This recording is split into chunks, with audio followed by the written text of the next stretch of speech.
ప్రభుత్వాలకు సకాలంలో ఎన్నికలు నిర్వహించకపోవడం అప్రజాస్వామికం, చట్టవిరుద్ధం, రాజ్యాంగ ఉల్లంఘన అని జనచైతన్య వేదిక రాష్ట్ర అధ్యక్షుడు వల్లంరెడ్డి లక్ష్మణారెడ్డి తీవ్రంగా విమర్శించారు. గుంటూరులో నిర్వహించిన మీడియా సమావేశంలో ఆయన మాట్లాడుతూ రాష్ట్రంలో 17 మున్సిపల్ కార్పొరేషన్లు, 78 పురపాలక సంఘాలు, 29 నగర పంచాయతీలు ఉన్నాయని తెలిపారు. ఇందులో 11 మున్సిపల్ కార్పొరేషన్లు, 75 మున్సిపాలిటీలు, నగర పంచాయతీల పాలక వర్గాల కాలపరిమితి మార్చి 17తో ముగిసిందన్నారు. మార్చి 18 నుంచి ఇవి ప్రత్యేక అధికారుల పాలనలోకి వెళ్లాయని పేర్కొన్నారు. ఎన్నికలు సకాలంలో నిర్వహించకపోవడం రాజ్యాంగ ఉల్లంఘన అవుతుందని ఆయన ఆక్షేపించారు. వాటికి వెంటనే ఎన్నికలు నిర్వహించాల్సింది పోయి రాష్ట్ర ఎన్నికల సంఘం ఎన్నికల నిర్వహణ కోసం ఏమాత్రం ప్రయత్నం చేయటం లేదు. రాష్ట్ర ప్రభుత్వం కూడా రాజ్యాంగంలోని 73, 74 రాజ్యాంగ సవరణని పరిగణలోకి తీసుకొని స్థానిక ప్రభుత్వాలకి పదవీకాలం పూర్తయ్యే లోపలే ఎన్నికలు నిర్వహించాలనేటువంటి రాజ్యాంగబద్ధ పరిస్థితిని కల్పించకుండా దానికి భిన్నంగా అధికార పాలన తీసుకురావడం జరిగింది. మార్చి 18 నుంచి ఆంధ్రప్రదేశ్లో ఉన్న అన్ని మున్సిపాలిటీలు, కార్పొరేషన్స్ అధికార పాలనలోకి వెళ్ళిపోయినాయి. ఏప్రిల్ 2 నాటికి ఆంధ్రప్రదేశ్లో ఉన్న 13,000 పైగా ఉన్న గ్రామ పంచాయతీలకి పదవీకాలం పూర్తి అవుతుంది.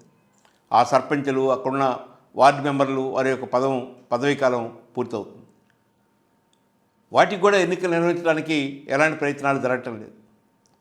రాష్ట్ర ఎన్నికల సంఘం కూడా ఎలాంటి చొరవ తీసుకోవటం లేదు.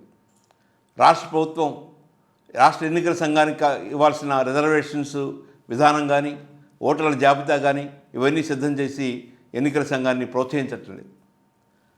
అందువలన ఏప్రిల్ 2 నుంచి ఆంధ్రప్రదేశ్లోని పంచాయతీలన్నీ కూడా అధికార పాలనలోకి వెళ్ళబోతున్నాయి. సెప్టెంబర్లో అనేక జిల్లా పరిషత్తులు చైర్మన్ పదవి కానీ, ఉప చైర్మన్లు కానీ, జడ్పీటీసీలు, ఎంపీటీసీలు వీళ్ళ యొక్క పదవీకాలం కూడా పూర్తి అవుతా ఉంది. వాటి వైపు కూడా దృష్టి పెట్టడం లేదు. జనచైతన్య వేదిక రాష్ట్ర ప్రభుత్వానికి, ఆంధ్ర రాష్ట్ర ఎన్నికల సంఘానికి విజ్ఞప్తి చేస్తుంది, వెంటనే స్థానిక సంస్థలకి ఎన్నికలు నిర్వహించాలి. 73, 74 రాజ్యాంగ సవరణ స్థానిక ప్రభుత్వాలని బలోపేతం చేయాలని, అధికార వికేంద్రీకరణ జరగాలని, నిధులు విధులు కేటాయించాలని చాలా స్పష్టంగా తెలియజేసింది. కానీ వాటికి భిన్నంగా రాజ్యాంగానికి తూట్లు పొడుస్తూ ఈరోజు రాష్ట్ర ప్రభుత్వం స్థానిక సంస్థల్ని బలోపేతం చేయడానికి కృషి చేయటం లేదు.